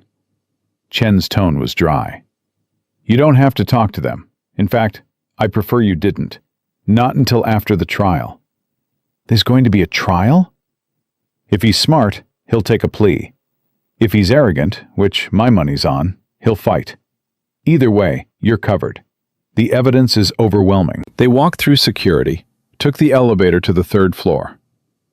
The hallway outside the courtroom was packed. Lawyers, clerks, other defendants and their families. And cameras. 3 local news crews, their lights harsh and intrusive. "Miss Cole, any comment on the arrest? Do you feel safe now? Is it true you and the defendant were in a relationship?" Jake stepped in front of her, his body a wall between Emma and the cameras. "No comment. Give the lady space." They pushed through into the courtroom. Emma had never been inside one before. It smelled like old wood and anxiety. Marcus was already there, sitting with his lawyer, a man in an expensive suit with silver hair, and the kind of face that smiled while calculating your weaknesses. Marcus wore a different suit than yesterday, perfectly pressed, his hair styled. He looked calm, confident, like this was a minor inconvenience instead of criminal charges. When he saw Emma, his expression didn't change, but something flickered in his eyes. Calculation, assessment, planning. She looked away first, hated herself for it, then felt Jake's hand on her shoulder, grounding. "You don't have to look at him," Jake said quietly. "You don't owe him anything, not even eye contact." The bailiff called the court to order. Everyone stood. The judge entered, a woman in her 60s, gray hair, reading glasses perched on her nose, an expression that suggested she'd seen every manipulation tactic ever invented and wasn't impressed by any of them. People versus Marcus Blackwell, case number 47-2263. Charges of assault and battery, criminal harassment, stalking, and criminal threatening. The judge looked over her glasses at Marcus. "How does the defendant plead?" Marcus's lawyer stood. "Not guilty, Your Honor. My client maintains his innocence and save the speech for trial, counselor." Bail hearing. Prosecution, you're up. The assistant district attorney was a young woman, maybe early 30s, with sharp eyes and a voice that carried authority beyond her years. Your Honor, the people request bail be denied. The defendant has engaged in sustained harassment and stalking of the victim over a period of 3 months. He has made credible threats against her life and the life of her pet. He violated the conditions of his initial arrest by sending threatening text messages from the holding cell via an intermediary.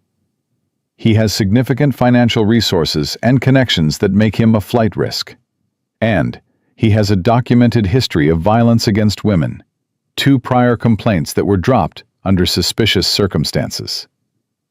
Marcus's lawyer shot to his feet. Objection. Those complaints were unfounded and they were dropped, the ADA corrected, not unfounded. The victims withdrew their complaints after receiving financial settlements with non-disclosure agreements attached. We have copies of those agreements, Your Honor, which suggest a pattern of using wealth to silence victims. The judge's expression hardened. I'll see those documents. Approach. Both lawyers walked to the bench. Emma couldn't hear what was said, but she saw the judge's face darken as she read. Marcus's lawyer returned to his seat, looking less confident. Bail is set at $500,000, the judge announced. Cash only. Defendant is ordered to wear a GPS monitoring ankle bracelet. He is prohibited from coming within 500 feet of the victim, her residence, her place of employment, or any location she frequents. Violation of these terms will result in immediate incarceration. Next hearing is scheduled for... Your Honor, if I may, Marcus's lawyer stood again. $500,000 cash is excessive for... Your client threatened a woman and her dog from inside a holding cell. He's lucky I'm granting bail at all. $500,000 stands. Defendant is remanded until bail is posted. The gavel came down. Emma felt something crack inside her chest. Relief, vindication, the beginning of justice. Marcus turned in his seat, found Emma's eyes across the courtroom, mouthed something she couldn't hear but understood perfectly. This isn't over. Jake saw it too. Judge, he called out, the defendant just threatened my client in open court. The judge's gaze snapped to Marcus. Bailiff, note that for the record. Mr. Blackwell, you're already on thin ice. I suggest you stop trying to crack it. They led Marcus away in handcuffs. He didn't resist this time, but the look he gave Emma as he passed was pure poison. Outside the courtroom, Emma's legs gave out. She sank onto a bench, her whole body shaking. 500,000, she whispered. He'll post it. Today, probably. Probably, Jake agreed. But with conditions. With monitoring. With consequences. He can't just show up anymore.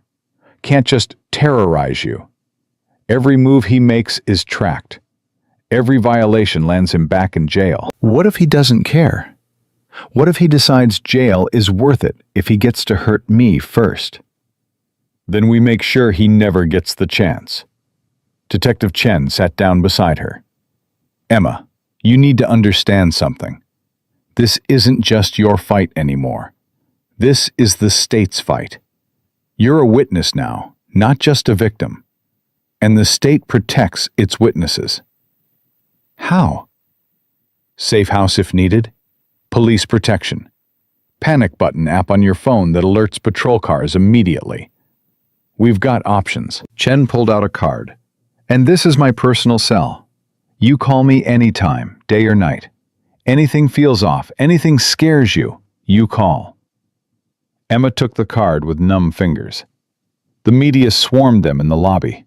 Cameras, microphones, questions shouted over each other. Ms. Cole, how do you feel about the bail decision? Are you afraid of retaliation? What message do you have for other domestic violence victims? Emma froze. Jake started to pull her away, but she stopped him. Wait, she said. She turned to face the cameras. Every instinct screamed to hide, to run, to stay silent. But she thought about the other women Marcus had hurt. The ones who'd taken settlements and signed NDAs. The ones still living in fear. "I want other victims to know they're not alone," Emma said, her voice shaking but clear. "I want them to know that speaking up is terrifying, but silence is worse. I want them to know that abusers count on your fear to keep you quiet. And I want them to know that there are people who will help. Police who care. Lawyers who fight. Friends who stand beside you. You just have to be brave enough to ask." "Are you afraid of Marcus Blackwell?" "Yes, but I'm more afraid of living the rest of my life as his victim. So I'm choosing to be a survivor instead." The cameras flashed. The questions continued. Jake gently guided her away, and this time, she let him. In the parking garage, Emma collapsed against his truck and started crying. "I can't believe I just did that," she said between sobs. "You were incredible. I was terrified." Terror and courage looked the same from the outside. Jake handed her tissues from his glove compartment. "You just became the face of this case. That takes guts. Or stupidity. Sometimes they're the same thing." Her phone rang. Unknown number. She almost didn't answer, then saw Jake's nod. "Document everything." "Hello?" "You stupid, stupid girl," Victoria's voice, sharp with rage. "You think you've won? You think putting Marcus in jail makes you safe? All you've done is paint a target on your back." "Are you threatening me, Miss Sterling?"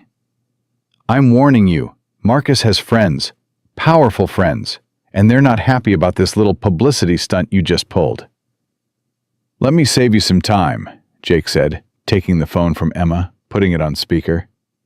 "This call is being recorded. Every threat you make is evidence, so please, continue." Silence. Then Victoria's voice, colder now. "You think you're protecting her, soldier? You're just delaying the inevitable. Marcus always gets what he wants. Always." "Not this time." Jake ended the call, immediately forwarded it to Detective Chen. Emma's phone rang again. Different number. "Don't answer," Jake said. "Let it go to voicemail." They waited. The voicemail notification pinged. Jake played it on speaker, a man's voice, deep and unfamiliar. "Ms. Cole, this is Richard Stanton, Marcus Blackwell's attorney.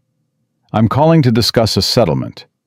My client is willing to drop all counterclaims and accept a plea agreement in exchange for your cooperation in minimizing media exposure. Please call my office at your earliest convenience." "Counterclaims?" Emma's voice rose. "What counterclaims?"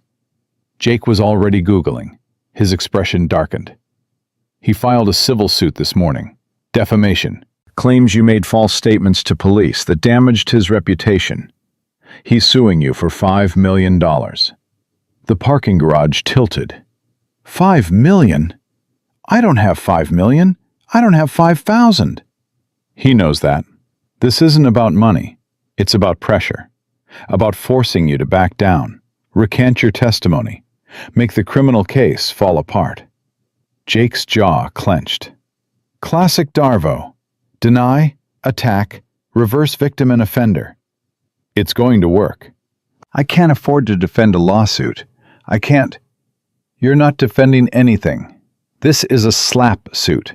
Strategic lawsuit against public participation. It's designed to silence you through legal bullying. But here's the thing. Most states have anti-slap laws. And threatening witnesses with civil suits while criminal cases are pending? That's witness intimidation. Another charge. Emma's phone buzzed. Text from the same lawyer's number. A document. Settlement offer. Emma scrolls through it with shaking hands. The terms were clear. Recant her statements. Admit she exaggerated.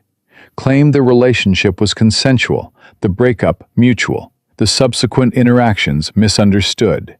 In exchange, Marcus drops the lawsuit, pays her $50,000. leaves her alone. "It's a lie," Emma whispered. "All of it." "Of course it is. That's the point. He's betting $50,000 is more appealing than fighting a $5 million lawsuit you can't afford to defend." "Maybe it is." "Emma, look at me." Jake waited until she did. "The moment you sign that paper, everything we've built collapses. The criminal case weakens.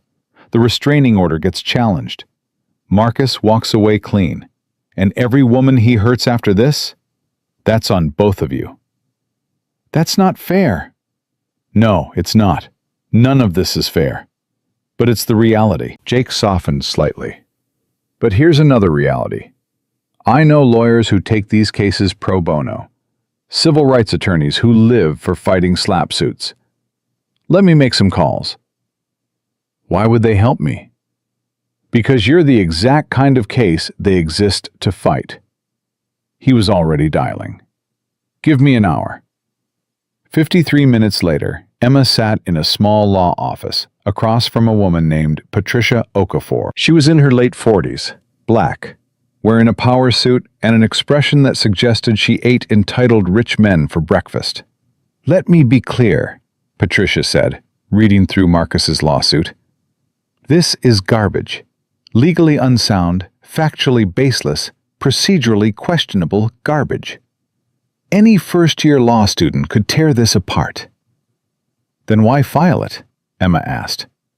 "Because filing it is cheap. Defending it is expensive. And most people can't afford expensive, so they settle. Then the abuser wins without ever seeing the inside of a courtroom." Patricia set down the papers. "But here's what Marcus Blackwell didn't account for. I don't charge people like you. I charge people like him. And I've been waiting for a case this egregious. I still don't understand why you'd help me for free. Because 20 years ago, I was you. Different man, different city, same pattern. Someone helped me when I couldn't help myself. I'm paying that forward." Patricia pulled out a contract. "This is a retainer agreement. You're hiring me to defend the civil suit and to file counterclaims for malicious prosecution, abuse of process, and intentional infliction of emotional distress. No money up front. If we win, and we will, I take 30% of whatever judgment we get against Blackwell. You keep the rest. If we lose, you owe me nothing." "And if he settles?" "We don't accept settlements unless they include a public apology, admission of wrongdoing, and enough money to fund a domestic violence shelter in your name. This isn't about cash, Emma. This is about making sure he never does this again." Emma signed the contract with shaking hands. "Good," Patricia said. "Now let's destroy him." The next 3 days were a blur. Marcus posted bail, but the GPS monitor meant he couldn't go anywhere near Emma. Victoria was charged with witness intimidation for the phone call. More victims came forward. 4 women total, all with similar stories, all willing to testify. The media coverage intensified. Emma's interview outside the courthouse went viral. Domestic violence advocates shared it. Survivors shared it. It became a rallying cry. And Marcus Blackwell's carefully constructed image crumbled in real time. His country club revoked his membership. His business partners distanced themselves. His social circle evaporated. The man who'd used status and wealth as weapons found both stripped away by truth and consequences. On the 4th day, Emma returned to work. The cafe was packed, not just with regulars, but with people who'd seen her story, wanted to support her, wanted to show that communities protect their own. Daniel had installed security cameras, a panic button behind the counter, and a sign on the door. "We support survivors. Harassers will be prosecuted." Jake still came every morning, still sat at his table with Rex. But now they talked more, about small things, about normal things, about the possibility of life beyond survival mode. "I've been thinking," Emma said one afternoon during her break, "about your job offer, the administrative work." Yeah? I want to take it, not because I need the money, though I do, but because I need something that's mine. Something Marcus didn't touch or ruin or take from me. When can you start?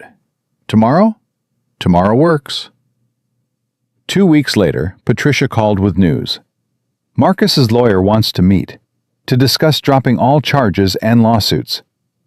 What's the catch? There isn't one. Between the criminal charges, the civil counterclaims, the media coverage, and the 4 other victims willing to testify, he's facing decades in prison and financial ruin. His lawyer's trying to negotiate a plea that includes mandatory counseling, restitution to all victims, and a permanent restraining order. Do I have to agree to anything? Not a thing. The ADA's making the criminal case decision. I'm handling the civil side. You just have to decide if you're willing to accept a plea deal or if you want to see him at trial. Emma thought about facing Marcus in court, thought about cross-examination, about having her life dissected, about the trauma of testimony. Then she thought about the 4 other women, about future victims, about the message a trial would send. What do the other victims want? 3 want the plea. 1 wants trial. She says she needs him to hear her testimony, needs to look him in the eye and tell her truth. Then we go to trial, all of us, together. Patricia's voice held pride. I was hoping you'd say that. The trial lasted 8 days. Emma testified for 6 hours, told her story in excruciating detail, faced Marcus's lawyer's attempts to discredit her, held firm under cross-examination. The other victims testified too. Their stories were heartbreakingly similar. Control, isolation, financial abuse, violence, threats. The jury deliberated for 90 minutes. Guilty on all counts. The judge sentenced Marcus Blackwell to 12 years in prison, followed by lifetime registration as a domestic violence offender. The civil judgment came out to $8 million, split between all 5 victims. Emma stood outside the courthouse, reporters everywhere, and felt something she hadn't felt in years. Free. 6 months later, Emma sat in her new apartment, bigger than the old one, safer, paid for partially with settlement money and partially with her salary from working for Jake. Biscuit slept on the couch beside Rex, who'd somehow become a permanent fixture. The 2 dogs were inseparable now. Jake walked in from the kitchen, carrying 2 mugs of tea. So I got an interesting call today. Yeah? That domestic violence shelter Patricia mentioned, the one funded by your settlement? They want to hire you as a victim advocate. Help other survivors navigate the legal system, find resources, rebuild their lives. Me? You're exactly who they need. Someone who's been there, someone who survived, someone who fought back and won. Jake sat down beside her. You'd be good at it. I don't have a degree in social work or counseling or... You have a degree in survival. That's worth more. Emma thought about it.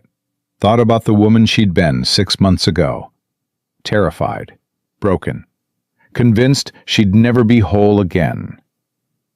Thought about the woman she was now, still healing, still learning, but stronger than she'd ever imagined possible. I'll do it, she said. Good. They want you to start next month. They sat in comfortable silence, Biscuit snoring softly, Rex's tail thumping occasionally against the cushions. Thank you, Emma said quietly. For everything. For seeing me when everyone else looked away. For fighting for me when I couldn't fight for myself. For believing I was worth saving. You were always worth saving, Emma. You just needed someone to show you that. Jake's gray eyes met hers. And for what it's worth, you saved yourself. I just provided backup. Best backup I ever had. 3 months later, Emma stood in front of 20 women at the domestic violence shelter, sharing her story. Not all of it, just the important parts. The fear, the isolation, the moment she decided to fight back. the people who helped her, the hope that carried her through.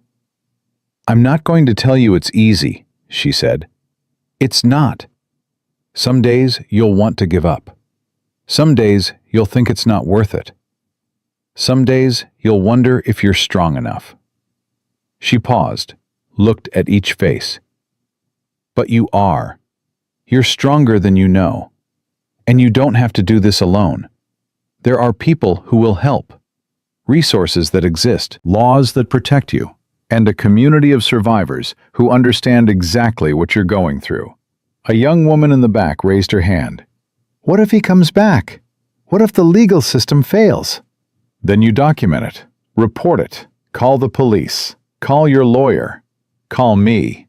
You build the case until it's so airtight, so overwhelming, that failure isn't possible." Emma's voice strengthened. "And you remember that every moment you survive is a victory. Every day you refuse to be silenced is an act of courage. Every time you choose yourself over his control, you take your power back." After the session, the young woman approached her. "I'm leaving him tonight. My husband. I've been planning for weeks, saving money, hiding documents. But I'm terrified." "That's normal. Terror and courage live in the same heart." "What if I can't do it?" Emma thought about that night 6 months ago. About Marcus arrested. About choosing to testify. About all the moments she'd been terrified, but did it anyway. "You can," she said firmly. "And you will. Because you're already doing it. Planning is doing. Saving is doing. Standing here asking for help is doing. You're already braver than you think." The woman's eyes filled with tears. "Thank you." "Don't thank me yet. Thank me when you're 6 months out and can't remember why you were ever afraid." Emma handed her a card. "But call me if you need anything, day or night. You're not alone." That evening, Emma walked home with Biscuit trotting beside her. Jake was waiting at her apartment, Rex at his side, takeout containers on the counter. "Heard you killed it at the shelter today," he said. "Who told you that?" "Patricia. She volunteers there sometimes. Said you were a natural." Emma set down her bag, scooped up Biscuit. "I was terrified the whole time." "And you did it anyway. That's pretty much the definition of courage." They ate dinner together, talking about everything and nothing. Somewhere in the last 6 months, Jake had gone from bodyguard to friend to something more. Not romance exactly, not yet, but possibility. The kind of relationship built on respect and trust instead of need and fear. "I've been thinking," Emma said, "about what happens next. About building a life that's mine instead of reacting to Marcus's shadow." "What does that look like?" "I don't know yet, but I'm excited to figure it out." She smiled, genuine and unforced. "For the first time in years, I'm excited about my future." "You should be. You earned it." That night, Emma stood at her window, looking out at the city lights, Biscuit warm in her arms.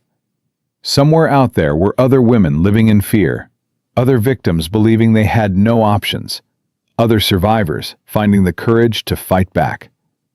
And tomorrow, Emma would be there to help them. Because that's what survivors do. They heal. They grow. They reach back and pull others forward. Marcus Blackwell had tried to destroy her, tried to make her small and silent and broken. He failed. She was still here, still standing, still fighting. And she would never be a victim again. Because courage isn't the absence of fear. It's the refusal to let fear win. Justice isn't guaranteed. It's fought for, documented, and demanded. And safety isn't given. It's built. One brave choice at a time, surrounded by people who refuse to look away when someone needs help.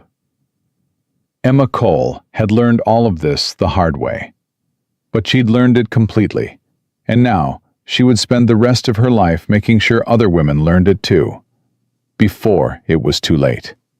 Before the fear became unbearable. Before they forgot they were worth saving. Because every single person deserves to feel safe in their own life.